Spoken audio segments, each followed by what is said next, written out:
Hello dear students, so welcome to this incredible platform of Physics Wala. I am your teacher, zoology teacher Garima Bhardwaj, and we are going to discuss the very interesting and most important topic of body fluids and circulation, that is the electrocardiogram, which is also called as ECG in short form, right? So firstly we will discuss about the brief introduction of the ECG, that is electrocardiogram. तो आपने बचपन में, ठीक है, movies या serials तो देखी ही होंगी और उसमें आपने देखा ही होगा कि जैसे मान लो कि ये जो है एक टेलीविजन है, एक मॉनिटर है, मॉनिटर रखा हुआ है, ठीक है, और मॉनिटर रखा हुआ है और वहां पे बगल में एक पेशेंट लेटा हुआ है, ठीक, मॉनिटर के बगल में क्या है, एक पेशेंट लेटा हुआ है और उस मॉनिटर में बीप बीप करके कुछ आवाज आ रहा है, ठीक है, बीप बीप करके कुछ आवाज आ रहा है और अचानक से वो बीप का आवाज आना बंद हो गया, अचानक से वो बीप का आवाज आना बंद हो गया। इसका मतलब है आपको उससे पता चल जाता था ना कि उसका डेथ हो चुका है। तो आखिर इस स्क्रीन पे, इस मॉनिटर पे जो पेशेंट के बगल में लगा हुआ है, उसमें क्या दिखता था, कुछ ऐसा दिखता था, आपको याद होगा, कुछ ऐसा, ठीक है। तो ये जब चल रहा है तब सब ठीक है, तब वो जिंदा है, और जैसे ही ये जो है वो क्या हो गया, जैसे ही इसमें इस तरीके का, ठीक है, ऐसा होना बंद हो गया, ठीक है, और ये स्ट्रेट हो गया, तो इस सिचुएशन में क्या होगा, इस सिचुएशन में क्या हो जाता है, इसका मतलब है कि उसका राम नाम सत्य हो गया है, डेथ हो चुकी है। तो आखिर ये मशीन ऐसा क्या बताता है जिससे पता चले कि वो जिंदा है और ये स्ट्रेट हो गया तो इसके डेथ हो गया, है ना। तो आप पहले बताओ, ये जो आपको ग्राफ दिख रहा है ना, इसके अंदर, इसी ग्राफ का नाम है इलेक्ट्रोकार्डियोग्राम, इस ग्राफ का नाम है ग्राम। और ये जो भी इंस्ट्रूमेंट इसको मेजर करने के लिए यूज होता है ना, जैसे पेशेंट के बॉडी पे बहुत सारे लीड्स लगाए जाते हैं, हाथ पे, पैर पे, चेस्ट रीजन पे, और वो जो लीड्स होते हैं वो जिस मशीन का पार्ट होता है, ठीक है, वो मशीन, वो पूरा जो एक ओवरऑल सेटअप है, जो इंस्ट्रूमेंट है जो इस ग्राफ को मेजर करने के लिए, ठीक है, यूज हो रहा है, उस इंस्ट्रूमेंट का नाम क्या है, इलेक्ट्रोकार्डियोग्राफ, ठीक है। तो ये जो आपको दिख रहा है ना, ये जो दिस ग्राफ, ये जो ग्राफ आपको दिख रहा है, इसी ग्राफ का नाम है इलेक्ट्रोकार्डियोग्राम, इस ग्राफ का नाम है ग्राम। और जो इंस्ट्रूमेंट यूज होता है, used to measure what, to measure ECG, इस इंस्ट्रूमेंट को बोलते हैं इलेक्ट्रोकार्डियोग्राफ। ये इंस्ट्रूमेंट है, कोई ग्राफ नहीं है, लेकिन इसी के नाम में ग्राफ है, और ये कोई इंस्ट्रूमेंट नहीं है, ये ग्राफ है, लेकिन इसके नाम में क्या है, ग्राम है, ठीक। सबसे इंपॉर्टेंट चीज तो यही था, सबसे पहला चीज जो एनसीईआरटी ने भी मेंशन किया है। ये जो चल रहा है, यहाँ पे साउंड कैसा आ रहा है, जब ये चल रहा है तो इस टाइम पे साउंड आता है बीप, ठीक है, फिर से आता है बीप, ठीक है, फिर से आता है बीप, ठीक है। और इस सिचुएशन में क्या हुआ, बीप के बाद सीधे लंबा सा बीप, ठीक है, रुक रुक के बीप नहीं आ रहा है।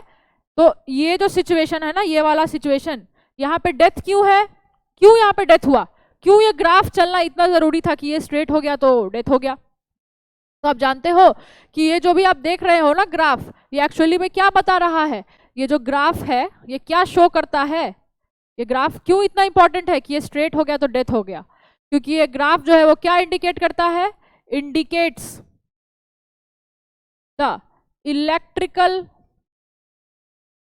Activity of heart.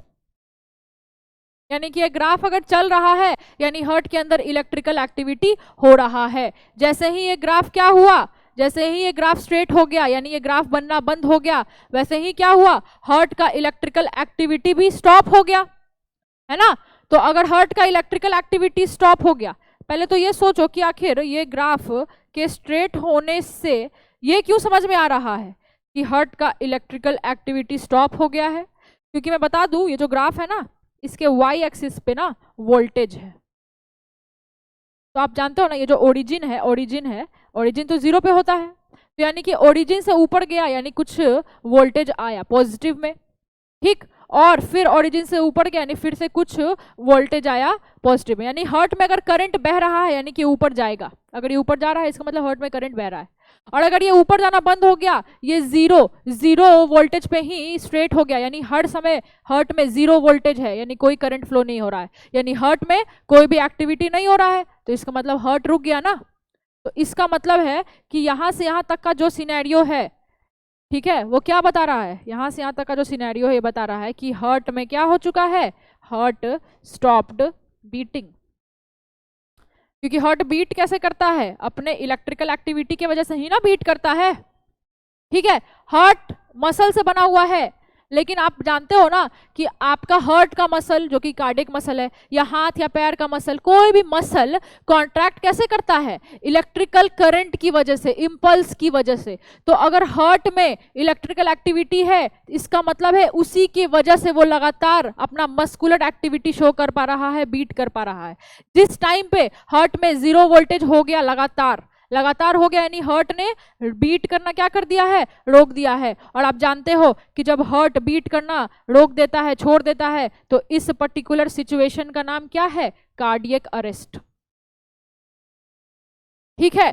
तो ये जो ग्राफ है ये इलेक्ट्रोकार्डियोग्राम है, ये जो इंस्ट्रूमेंट इसको, ठीक है, मेजर करने के लिए यूज होता है उसका नाम है इलेक्ट्रोकार्डियोग्राफ। और ये ग्राफ क्या इंडिकेट करता है, इलेक्ट्रिकल एक्टिविटी ऑफ हार्ट, ठीक है। ये ग्राफ हार्ट का मस्कुलर एक्टिविटी इंडिकेट नहीं करता है, हार्ट का इलेक्ट्रिकल एक्टिविटी इंडिकेट करता है। हार्ट का मस्कुलर एक्टिविटी यानी उसको देख पा रहे हो कि मसल को कॉन्ट्रैक्ट कर रहा है कि रिलैक्स कर रहा है, ये आप बाहर से देख पा सकते हो अगर आप हार्ट बाहर निकाल रहे हो। लेकिन अगर हार्ट में इलेक्ट्रिक करंट फ्लो कर रहा है, ये आप देख तो नहीं सकते हो ना, इलेक्ट्रिक करंट को तो आप मेजर कर सकते हो किसी ना किसी इंस्ट्रूमेंट से। तो वही इंस्ट्रूमेंट जिससे आप इसको मेजर कर सकते हो, उसी इंस्ट्रूमेंट का नाम क्या है, इलेक्ट्रोकार्डियोग्राफ। और जो ग्राफ एक्चुअली में आपको उस सीरियल के मॉनिटर में बनता हुआ दिख रहा था, ठीक है, इस तरीके का, उस ग्राफ का नाम था इलेक्ट्रोकार्डियोग्राम। और इसी ग्राफ को, ठीक है, जिसका नाम एक्चुअली में इलेक्ट्रोकार्डियोग्राम है, इसी को हम शॉर्ट में क्या बोलते हैं, ईसीजी, ठीक है। तो ये ब्रीफ इंट्रोडक्शन है इस बात का कि हम लोग आज पढ़ने क्या जा रहे हैं,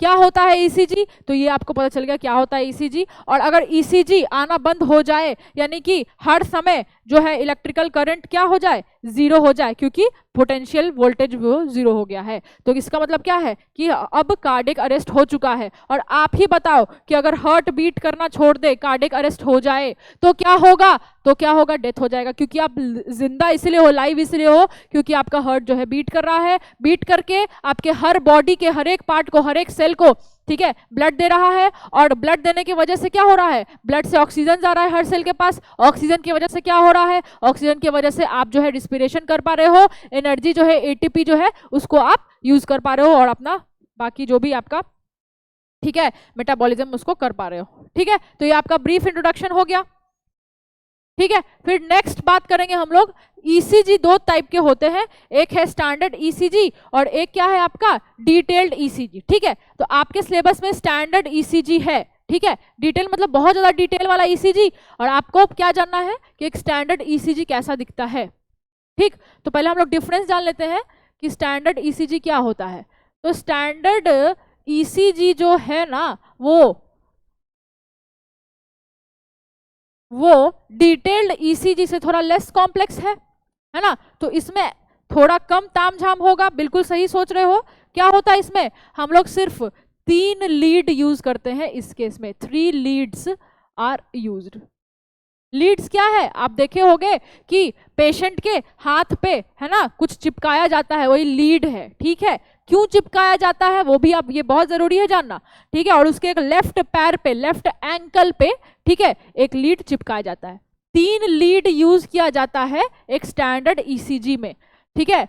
जो 2 लीड्स है ना, 2 जो लीड्स हैं वो कहाँ चिपकाए जाते हैं, एट ईच रिस्ट, हर एक कलाई पे। और जो थर्ड है, थर्ड लीड, ये कहाँ चिपकाया जाता है, एट लेफ्ट एंकल, ठीक है, लेफ्ट लेग पे, लेफ्ट लेग के एंकल पे इसको लगाया जाता है। अब आप खुद बताओ कि अब हार्ट में, ठीक है, हार्ट में इलेक्ट्रिक करंट फ्लो कर रहा है कि नहीं कर रहा है, उसको चेक करने के लिए हमें कोई इंस्ट्रूमेंट को जोड़ना पड़ेगा ना हार्ट से, कि अगर हार्ट में करंट बह रहा है तो वो करंट उस इंस्ट्रूमेंट तक भी बह जाए, उस इंस्ट्रूमेंट के द्वारा डिटेक्ट किया जा सके और फिर हमें ग्राफ दिख जाए।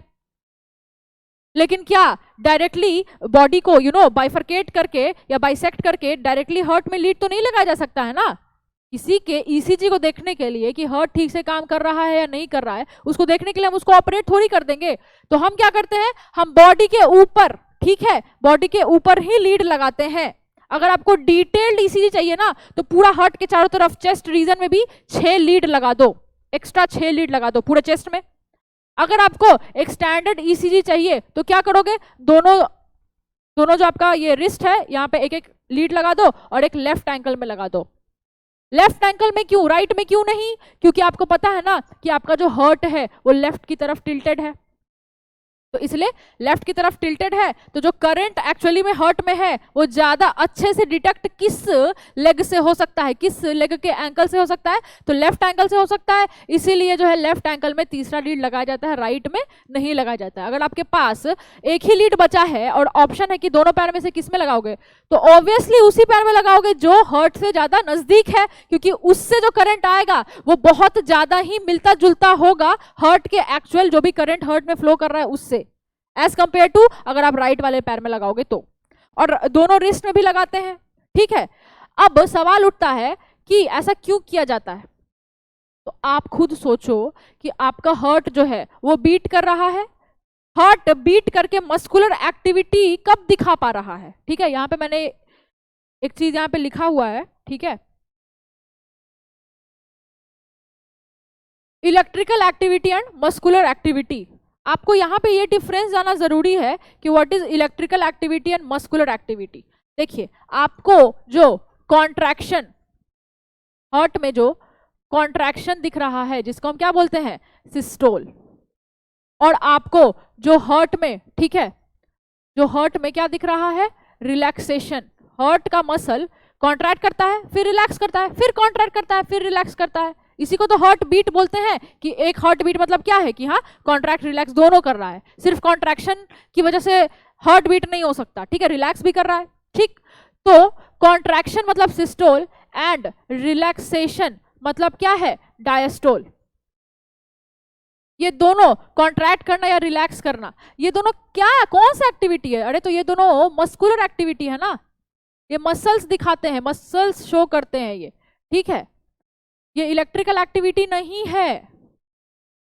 लेकिन ये हुआ क्यों है, करंट की वजह से, इलेक्ट्रिकल एक्टिविटी के वजह से, जो जनरेट किया था आपका नोडल टिश्यू ऐसे नोड, ठीक, मैक्सिमम नंबर ऑफ इंपल्स पर सेकंड, आप जानते हो। तो ये जो मस्कुलर एक्टिविटी है ये हुआ क्यों, इसका कारण था कि करंट फ्लो किया। तो यहाँ पे सबसे इंपॉर्टेंट बात यही है, सबसे इंपॉर्टेंट बात यहाँ पे यही है कि जो मस्कुलर एक्टिविटी है ना, जो मस्कुलर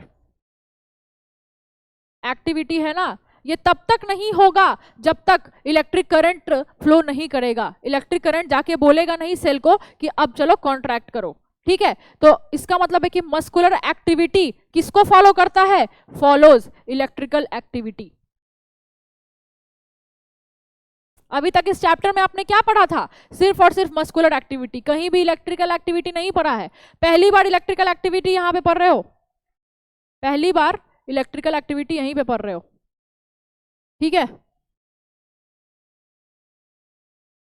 तो वही मैं यहाँ बताने की कोशिश कर रही हूँ कि जो आप जो है स्टैंडर्ड ईसीजी, ठीक है, जो लेते हो उस केस में क्या करते हो, 3 लीड यूज करते हो। अब खुद सोचो कि हार्ट में करंट आया तो हार्ट के पूरे मसल में करंट फ्लो कर रहा है। अब हार्ट में जो ब्लड आया अंदर में वो करंट उसमें भी चला गया, क्योंकि ब्लड में प्लाज्मा है, ठीक है, पानी है ना। तो पानी तो है इलेक्ट्रिकल, ठीक है, कंडक्टर होता है इलेक्ट्रिसिटी का। तो मान लो कि ये हार्ट है, ये रूम एक हार्ट है, इसके पूरे मसल में करंट फ्लो कर रहा है। अगर तुमने इस हार्ट के अंदर, ठीक है, ब्लड डाल दिया, पानी डाल दिया, तो क्या होगा, वो करंट इसके दीवार से, हार्ट के वॉल से इस पानी में भी आएगा, इस ब्लड में भी आएगा। और ब्लड चूंकि पूरे बॉडी में फ्लो कर रहा है तो हम बॉडी में कहीं भी करंट पा सकते हैं। हमारा बॉडी इलेक्ट्रिसिटी को कंडक्ट कर सकता है। ये तो आप जानते हो कि हमारा बॉडी क्या है, कंडक्टर है, ठीक है। इलेक्ट्रिसिटी को क्या कर सकता है, कंडक्ट कर सकता है। तो कैसे कर रहा है, कैसे पूरे बॉडी में करंट फ्लो कर रहा है, क्योंकि आपके हार्ट के मसल्स में करंट है, उससे ब्लड में गया, ब्लड चूंकि पूरे बॉडी में फ्लो कर रहा है इसलिए पूरे बॉडी में करंट फ्लो कर रहा है। तो हम जो है जो इंस्ट्रूमेंट का लीड अपने दोनों हाथ पे लगाते हैं, ये हाथ से करंट को डिटेक्ट करता है। तो सवाल उठता है कि हाथ में करंट कहां से आया, तो हाथ में करंट कहां से आया, ब्लड से, है ना। तो आखिर कोई तुमसे पूछे कि ये लीड्स को क्यों लगाते हैं रिस्ट पे, क्यों लगाते हैं एंकल पे, तो तुमको जवाब मिल गया कि रिस्ट और एंकल में भी क्या है, करंट आ रहा है। और करंट कहां से आ रहा है उसका जवाब तुमको मिल चुका है, ठीक है। लेफ्ट वाले पे ही क्यों, क्योंकि लेफ्ट वाले में जो करंट आ रहा है वो अप्रोक्सीमेटली लगभग ठीक ठाक उतना ही बराबर होगा, कितना, जो कि एक्चुअली में हर्ट में है, क्योंकि हर्ट भी लेफ्ट की तरफ टिल्टेड है, ठीक है। तो स्टैंडर्ड ईसीजी कोई पूछे क्या है तो बोलोगे 3 लीड्स यूज करते हैं। सिलेबस में क्या है, स्टैंडर्ड ईसीजी। 2 लीड को कहाँ लगाते हैं, हर एक रिस्ट पे। तीसरे लीड को कहाँ लगाते हैं, लेफ्ट एंकल पे। तो डिटेल्ड ईसीजी क्या है, डिटेल्ड ईसीजी, ठीक है, just like your standard ECG ही है। तो फिर डिफरेंस क्या है, ये क्या है, स्टैंडर्ड ईसीजी। फिर अब हम क्या पढ़ रहे हैं, डिटेल्ड ईसीजी। तो डिटेल्ड ईसीजी क्या है, डिटेल्ड ईसीजी में क्या करते हैं हम लोग, ठीक है, क्या करते हैं, 3 लीड्स के अलावा, ठीक है, इनके अलावा एक्स्ट्रा मल्टीपल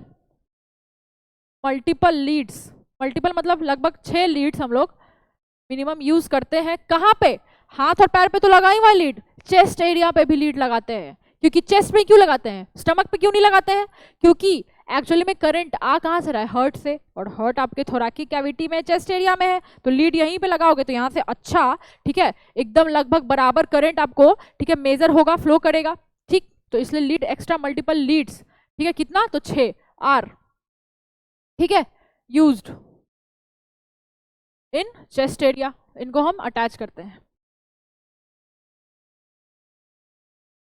ठीक। ये तो यूज करेंगे ही, एक्स्ट्रा ये लीड्स भी हम लोग यूज करते हैं। एक एक्स्ट्रा बात यहाँ पे ये है कि हम लोग जहाँ भी लीड्स लगाते हैं वहाँ पे थोड़ा सा जेल लाइक सब्सटेंस भी लगा देते हैं। क्यों लगाते हैं, चिपकाने के लिए नहीं लगाते हैं। क्यों लगाते हैं, क्योंकि वो जो है कंडक्टिविटी को बढ़ाता है, इलेक्ट्रिक करंट को ज्यादा अच्छे से फ्लो होने देता है, कंडक्टिविटी बढ़ा देता है, ताकि अच्छा सा करंट आप मेजर कर सको। तो इसीलिए आप जो है यहाँ पे जेल लगाते हो, ठीक है, ठीक है। तो अब हम आते हैं electrical activity and muscular activity. समझ गए कि मस्कुलर एक्टिविटी क्या है, contraction and relaxation, that is systole and diastole. और इलेक्ट्रिकल एक्टिविटी क्या है, इलेक्ट्रिकल एक्टिविटी क्या है, जो करवाता है मस्कुलर एक्टिविटी को, ठीक है। तो अगर सवाल पूछे कोई कि हार्ट में करंट कहां से आया, तो क्या बोलोगे, कहां से आया, नोडल टिश्यूज से आया। नोडल टिश्यूज जनरेट क्या करते हैं, nodal tissues generate what, generate electrical current. और इलेक्ट्रिकल करंट को क्या बोलते हैं हम लोग, आप जानते हो ना, इम्पल्स, है ना। कोई पूछे कि हार्ट तो मसल है, तो मसल में करंट कहां से आए, तुम बोलोगे स्पेशल मसल्स, जिनको हम नोडल टिश्यू बोलते हैं, वही जनरेट करते हैं इलेक्ट्रिकल करंट को, ठीक है। और इसी करंट की वजह से मसल्स जो है वो क्या शो करते हैं, इलेक्ट्रिकल एक्टिविटी शो करते हैं। तो मस्कुलर एक्टिविटी हमेशा बाद में होगा, किसके, इलेक्ट्रिकल एक्टिविटी के। जब तक इलेक्ट्रिसिटी नहीं आएगा मसल एक्टिविटी शो नहीं करेगा, ना कॉन्ट्रैक्शन ना रिलैक्सेशन, ठीक है। अब एक इंपॉर्टेंट बात यहाँ पे, ठीक है, एक इंपॉर्टेंट बात यहाँ पे जानना ये है कि क्या जानना है यहाँ पे, जैसे मान लो कि ये आपका क्या है, ये आपका एक मसल सेल है।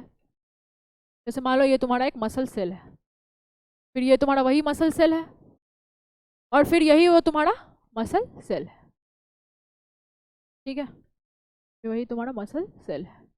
तो देखो यहाँ पे मैं बताना क्या चाह रही हूँ कि देखो आपका मसल सेल एक्चुअली में क्या होता है, अंदर में निगेटिव और बाहर में पॉजिटिव। इस पर्टिकुलर सिचुएशन को क्या बोलते हैं, पोलराइज्ड स्टेट। क्यों बोलते हैं पोलराइज्ड स्टेट? क्योंकि जहां भी निगेटिव और पॉजिटिव चार्ज बगल बगल में हो वो पर्टिकुलर चीज को पोलराइज्ड कहेंगे ना। जहां भी चार्जेस अगल बगल में हो वो पर्टिकुलर एरिया क्या हो जाता है? पोलर हो जाता है।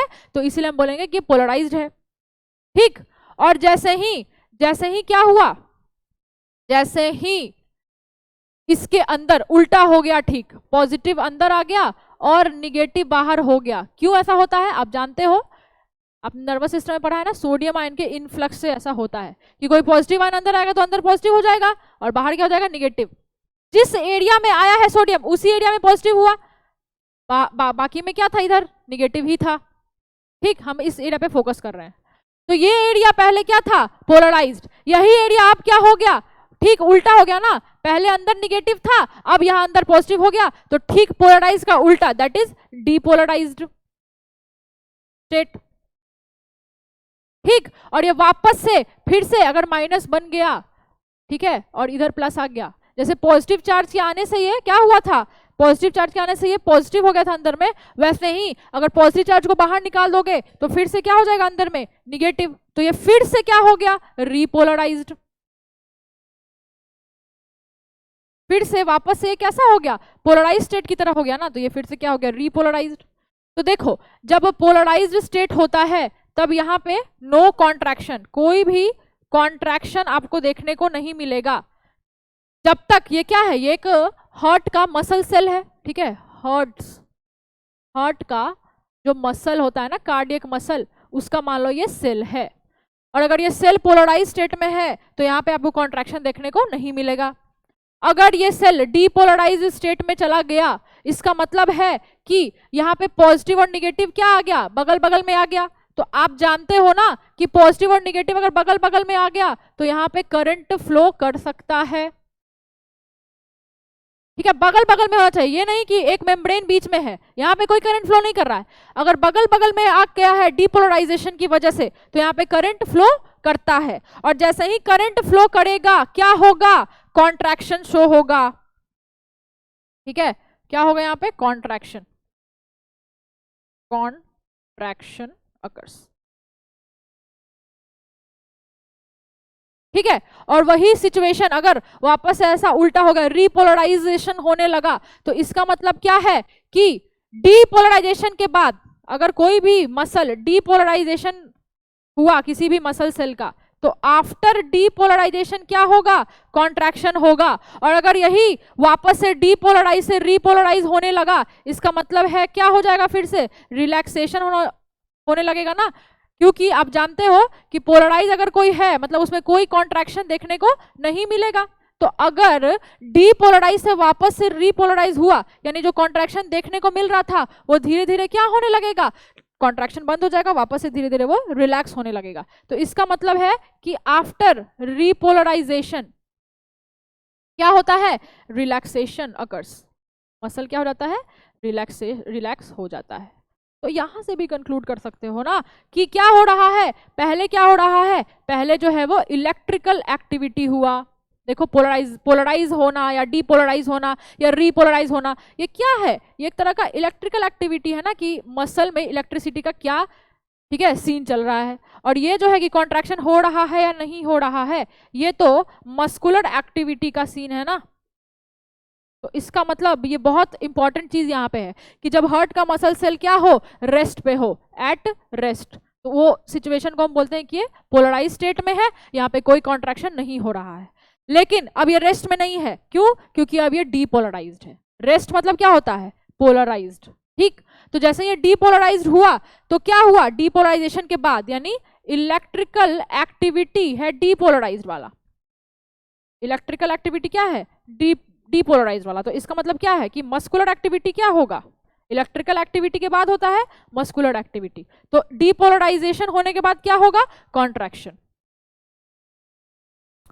और वापस से अगर रीपोलराइज हुआ, ठीक है, तो इस इलेक्ट्रिकल एक्टिविटी के बाद कौन सा मस्कुलर एक्टिविटी होगा? ये वाला, दैट इज फिर से क्या हो जाएगा? रिलैक्सेशन हो जाएगा। यहां से एक बहुत इंपॉर्टेंट बात तुम कंक्लूड कर सकते हो कि अगर करंट फ्लो कर रहा है, पॉजिटिव में है करंट, तो इसका मतलब क्या है? कॉन्ट्रैक्शन होगा। यानी आफ्टर डीपोलराइजेशन अगर पॉजिटिव करंट दिख रहा है यहां से कंक्लूड क्या कर सकते हो कि अगर आपको पॉजिटिव करंट दिख रहा है, यानी कि क्या दिख रहा है, पॉजिटिव वोल्टेज दिख रहा है, तो इसका मतलब क्या है कि अब क्या होगा, क्या होगा, कॉन्ट्रैक्शन, कॉन्ट्रैक्शन विल अकर। कब, इसके बाद, समझे? अगर ये लाइन आपको समझ में आ गया तो आपको अब ईसीजी समझ में आ जाएगा। ठीक, ये बात समझ में आया कि जब भी करंट फ्लो करता है तभी कॉन्ट्रैक्शन होता है, यानी पॉजिटिव करंट यानी कि पॉजिटिव वोल्टेज। ठीक, तो हम आते हैं अपने इस ग्राफ पे। यही ग्राफ आपको समझना है क्योंकि यही है इलेक्ट्रोकार्डियोग्राम। ठीक है, तो यहाँ पे वाई एक्सिस पे क्या है, जल्दी बोलो, बिल्कुल सही बोल रहे हो, वोल्टेज।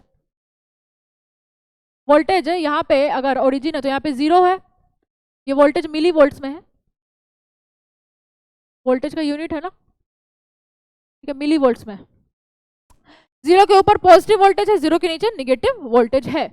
तो आप जो है ईसीजी का फोटो देखे हो ना, कैसा होता है ईसीजी का ग्राफ, पहले 0 पे रहता है, फिर चलता है चलता है चलता है, फिर अचानक से ऊपर, फिर ऐसे चला 0 पे ही, फिर नीचे, फिर ऊपर, फिर नीचे।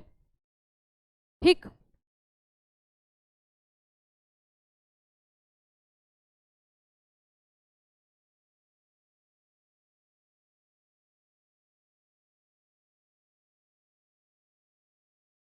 ये क्या हुआ, ये नीचे से, ये नीचे से क्या हुआ, ऊपर गया, और फिर ऊपर से नीचे आया, और फिर इस तरीके से ये ऐसा है, और फिर क्या है ये, फिर ऐसे जाके फिर से पी क्यू आर एस। ठीक है, चलिए,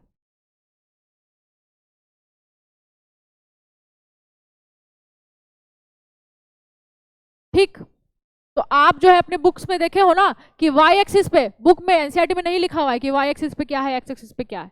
तो मैंने एनसीईआरटी ने ये भी नहीं बताया कि एक ग्राफ है जिसमें एक्सिस भी है, तो आप इसको समझ नहीं पाओगे ऐसे जब तक आप ये नहीं समझोगे कि ये ग्राफ है, इसमें कौन सा एक्सिस है। तो अब देखो वाई एक्सिस पे क्या है, वोल्टेज है, और एक्स एक्सिस पे क्या है, एक्स एक्सिस पे आपका टाइम है। ठीक है, एनसीईआरटी का लेबलिंग पढ़ा है ना, ये कौन सा है, ये इसका नाम है पी, ये इसका नाम है इस पॉइंट का क्यू, इसका नाम है आर, इसका नाम है एस, और इसका नाम क्या है टी, और फिर से इसके आगे क्या है, ये पी। समझे? तो आखिर ये है क्या, अब खुद सोचो, अब तुमको सब कुछ इजीली समझ में आ जाएगा। ये जो चूंकि ऊपर गया है यानी वोल्टेज पॉजिटिव में गया है, पॉजिटिव में गया है, तो यानी कि इसके होने के बाद, पॉजिटिव करंट आने के बाद कॉन्ट्रैक्शन होगा, होगा। अब चूंकि इधर देखो क्यू के जस्ट बाद, क्यू के जस्ट बाद, क्यू के बाद तो नीचे क्या है, इसको इग्नोर करो, क्यू के थोड़ा सा आगे जाने के बाद पॉजिटिव हुआ है ना वोल्टेज, तो यानी कि यहाँ पे भी किसी चीज का कॉन्ट्रैक्शन होगा, इसके होने के बाद, इसके होने के बाद होगा। ये एक्चुअली में इलेक्ट्रिकल एक्टिविटी है हार्ट का, करंट को बता रहा है ना कि पॉजिटिव में गया है वोल्टेज, पॉजिटिव में गया है करंट, ये नहीं बता रहा है कि अभी कॉन्ट्रैक्शन हो रहा है। इसके होने के बाद ये किसको, ये क्या दिखा रहा है, डीपोलराइजेशन को, क्योंकि पॉजिटिव करंट होता है, मैंने बताया था यहाँ पे कि जैसे ही पॉजिटिव करंट हुआ, पॉजिटिव करंट हुआ यानी कि पॉजिटिव वोल्टेज हुआ, तो इसका मतलब क्या है कि क्या हुआ है, डीपोलराइजेशन हुआ है। आप देखो डीपोलराइजेशन होता है जब पॉजिटिव करंट होता है, तो इसका मतलब है कि क्या हुआ है, डीपोलराइजेशन हैज अकर्ड। इसका मतलब क्या है, इसका मतलब यह है कि P जो है वो किसी चीज के डीपोलराइजेशन को दिखा रहा है, क्योंकि पॉजिटिव में करंट गया है, यानी इसके होने के बाद कुछ ना कुछ कॉन्ट्रैक्ट करेगा। Q के थोड़ा सा आगे जस्ट बाद, Q के थोड़ा सा आगे जस्ट आफ्टर Q, ये जो R ऊपर गया है ना, R पॉइंट के पास, वहां पे भी क्या हो रहा है, डीपोलराइजेशन हो रहा है, यानी कि इसके होने के बाद किसी ना किसी पार्ट का कॉन्ट्रैक्शन होगा। ठीक, तो अब हम जानते हैं कि आखिर ये बता क्या रहा है। तो P जो है ना, ये क्या बताता है, P इंडिकेट करता है आपका एट्रियल डीपोलराइजेशन। ठीक, यहाँ पे क्या डीपोलराइज हो रहा है, ये तो आप समझ रहे हो कि पॉजिटिव में गया है वोल्टेज, पॉजिटिव में गया करंट, यानी कुछ डीपोलराइज हो रहा है। क्या डीपोलराइज हो रहा है, एट्रिया। यहाँ पे जो क्यू के तुरंत बाद से जो ऊपर में गया है वोल्टेज में, ये क्या है, ये आपका जो है क्यू आर एस कॉम्प्लेक्स किसको दिखाता है, ये दिखाता है आपका वेंट्रिक्यूलर डीपोलराइजेशन को। ठीक, वेंट्रिकुलर डीपोलराइजेशन को। और ये जो T है ना, ये किसको दिखाता है? तो देखो वेंट्रिकल डीपोलराइज हुए, ठीक, अब वो धीरे धीरे रीपोलराइजेशन की तरफ जा रहे हैं, यानी पॉजिटिव करंट से निगेटिव करंट की तरफ जा रहा है। अभी पूरी तरीके से ये निगेटिव नहीं हुआ है, अभी भी इसमें कुछ पॉजिटिव है, पर वो पॉजिटिव धीरे धीरे कम हो रहा है, यानी कि डीपोलराइजेशन से रीपोलराइजेशन का सफर है। तो चूंकि यहाँ पे टी के जस्ट पहले क्या डीपोलराइज हुआ था? वेंट्रिकल, तो टी किसका रीपोलराइजेशन को दिखाएगा? वेंट्रिकल के। तो ये टी क्या है? Ventricular repolarisation. यही एनसीईआरटी में लिखा हुआ है। ये एक्चुअली में है क्या? It is the returning of the ventricle from the depolarise state to the repolarise state, वापस से अंदर में निगेटिव आ रहा है, ठीक। तो ये पूरी की पूरी तरीके से ना डीपोलराइज्ड है ना रीपोलराइज्ड है, लेकिन चूंकि ये रिटर्न कर रहा है डीपोलराइज से रीपोलराइज स्टेट पे, यानी कि जो इलेक्ट्रिकल करंट है अंदर में पॉजिटिव है, धीरे धीरे वापस से अंदर में निगेटिव आ रहा है, इसलिए ये इतना ज्यादा पॉजिटिव नहीं है, इसका इतना ज्यादा वोल्टेज नहीं है, ठीक है, किसका? टी का, जितना ज्यादा क्यूआरएस का है। बात समझ पाए?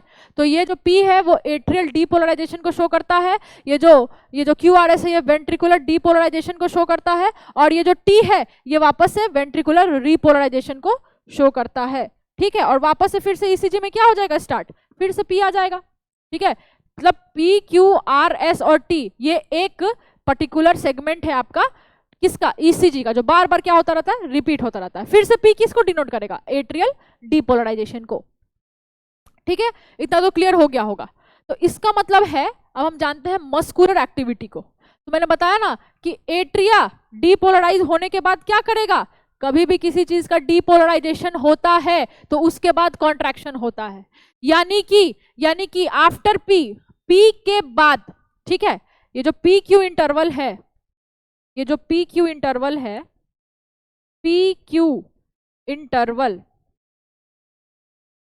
ये क्या शो करता है? ये शो करता है आपका एट्रियल सिस्टोल, ठीक है। पी के आने से सिस्टोल नहीं हुआ, पी के आने के बाद सिस्टोल हुआ। इलेक्ट्रिकल एक्टिविटी के बाद क्या हुआ? मस्कुलर एक्टिविटी, यानी कि पी और क्यू के बीच का जो इंटरवल है वो क्या है? वो क्या है? ठीक है, वो आपका इंडिकेट कर रहा है एट्रियल सिस्टोल को, ठीक है।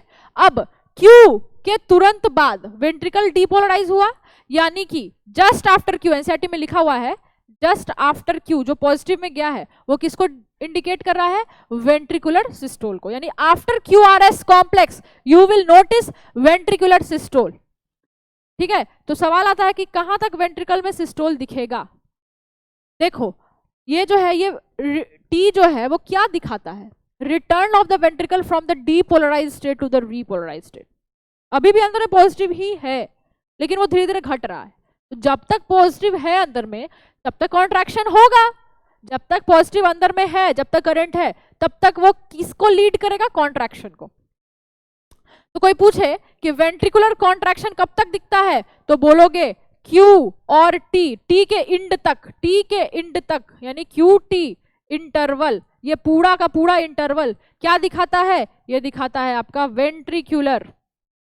वेंट्रिक्यूलर सिस्टोल, ठीक है, क्योंकि अभी रिटर्न ही हो रहा है ना डीपोलराइज से रीपोलराइज में। बात समझ रहे हो कि नहीं? अंदर में अभी भी पॉजिटिव ही है, तो ये पूरा का पूरा QT इंटरवल वेंट्रिकुलर सिस्टोल को डिनोट कर रहा है। क्यू के तुरंत बाद, जस्ट आफ्टर क्यू, ये नहीं कि क्यू स्टार्ट हुआ और सिस्टोल स्टार्ट हो गया, नहीं, क्यू के आगे, समझ पा रहे हो ना? क्योंकि क्यू के आगे जाने पे ये पॉजिटिव में गया है, ठीक। और कोई पूछे कि एट्रियल सिस्टोल हो गया, वेंट्रिकुलर सिस्टोल हो गया, ज्वाइंट डायस्टोल कब होगा? तो क्या बोलोगे? देखो टी और पी इंटरवल, टी और पी के बीच में जो तुमको जीरो वोल्टेज दिख रहा है, जीरो करंट दिख रहा है, कोई करंट फ्लो नहीं कर रहा है, तो कॉन्ट्रैक्शन नहीं हो रहा है, यानी कि रिलैक्सेशन है मस्त में, ठीक है। तो इसका मतलब क्या है कि ये जो आपका, ठीक है, टी से लेके पी का इंटरवल है, ये क्या डिनोट करता है? जल्दी बोलो। ये डिनोट करता है आपका ज्वाइंट डायस्टोल। याद रखना एनसीईआरटी का लाइन है, पी इंटरवल, पी का मतलब नहीं है कि हाँ एट्रिया सिस्टोल हो गया, पी का मतलब है एट्रिया डीपोलराइज हुआ है, इसके बाद होगा एट्रियल सिस्टोल। किसके किसके बीच में? तो पी और क्यू के बीच में। फिर क्यू का मतलब नहीं है कि वेंट्रिकल में सिस्टोल हो रहा है, क्यू के तुरंत बाद पॉजिटिव करंट हुआ है, वो मतलब है वेंट्रिकुलर डीपोलराइजेशन का। तो जो आपका क्यू के तुरंत बाद यानी क्यू से लेकर टी तक का पूरा इंटरवल है, ये डिनोट करता है वेंट्रिकुलर सिस्टोल को। नीचे मैंने क्या लिखा है, नीचे मैंने लिखा है मस्कुलर एक्टिविटी, यहां पे क्या लिखा है, मस्कुलर एक्टिविटी, और ऊपर में क्या लिखा हुआ है, ये लिखा हुआ है इलेक्ट्रिकल एक्टिविटी। अरे बोलो,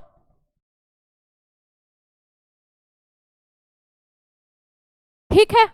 तो आई होप आप ये बात समझ रहे हो, जहां पे भी जीरो वोल्टेज है वहां पे क्या हो रहा है, वहां पे कोई भी कॉन्ट्रैक्शन नहीं हो रहा है, क्योंकि कोई भी डीपोलराइजेशन नहीं हो रहा है। अब एक इंपॉर्टेंट लास्ट बात जो आप पढ़े हो, ठीक है, आप जो एक बात पढ़े हो, क्या पढ़े हो आप, आपने कार्डियक साइकिल पढ़ा है। तो कार्डियक साइकिल जो आप पढ़े हो उसमें आपने क्या पढ़ा है कि जैसे मान लो ये आपका कार्डियक साइकिल, आप जान रहे हो ना क्या है कार्डियक साइकिल, आपने पढ़ा है कार्डियक साइकिल को हम 3 पार्ट में डिवाइड कर सकते हैं, 3 पार्ट में डिवाइड कर सकते हैं। कार्डियक साइकिल को 3 पार्ट में डिवाइड किया जा सकता है, आप जान रहे हो ना, कौन कौन सा पार्ट है, जल्दी बोलो। सबसे पहले कार्डियक साइकिल में क्या होता है, एट्रियल सिस्टोल,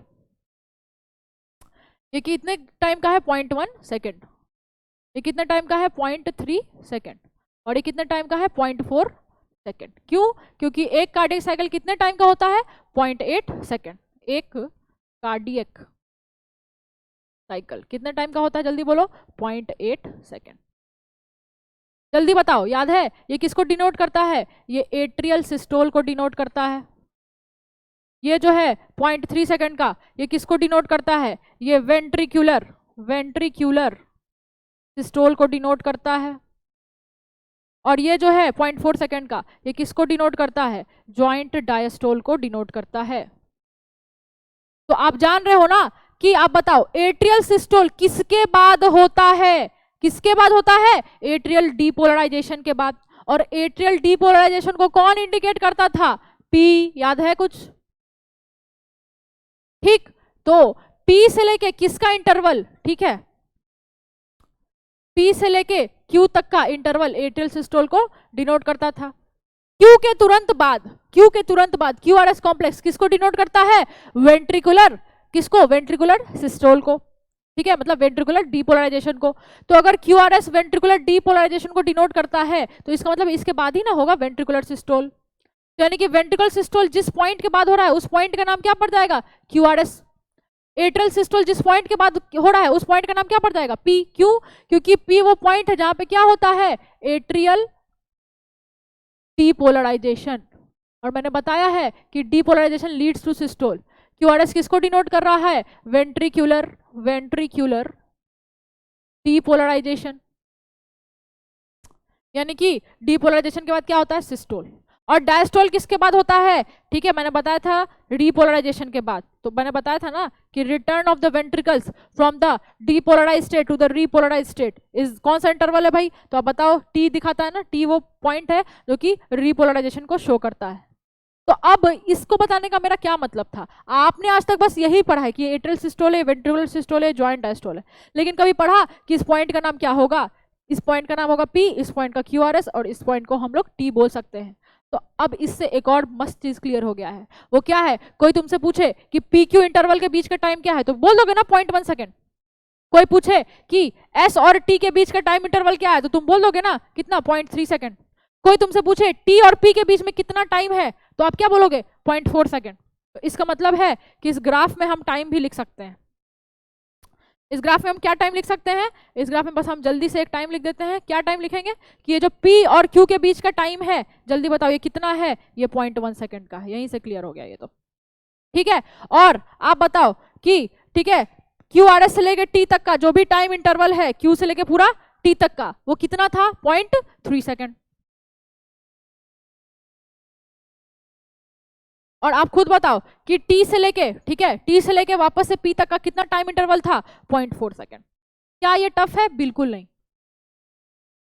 लेकिन उसके लिए हमें समझ में भी आना चाहिए ना कि डीपोलराइजेशन और कॉन्ट्रैक्शन अलग अलग बात है। उसके लिए हमको कार्डियक साइकिल भी पता होना चाहिए कि कार्डियक साइकिल में एट्रियल सिस्टोल कितने टाइम का है, वेंट्रिकुलर सिस्टोल कितने टाइम का है।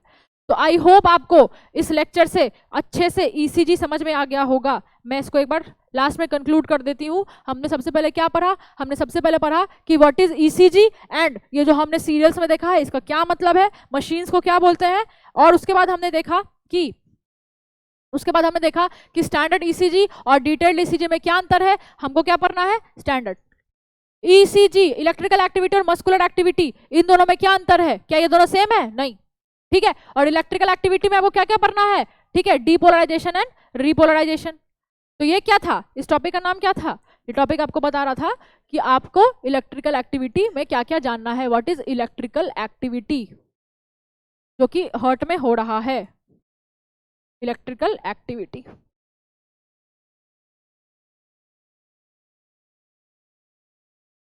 क्या है ये? Electrical activity.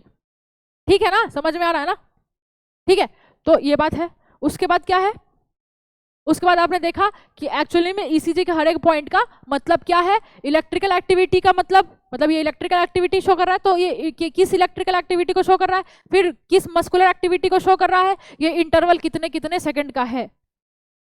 समझ पाए? कार्डिक साइकिल से ही समझ में आएगा ना। पूरा कार्डिक साइकिल 0.8 सेकंड का है, 0.1, 0.3, 0.4 टोटल जोड़ोगे तो 0.8 आ जाएगा।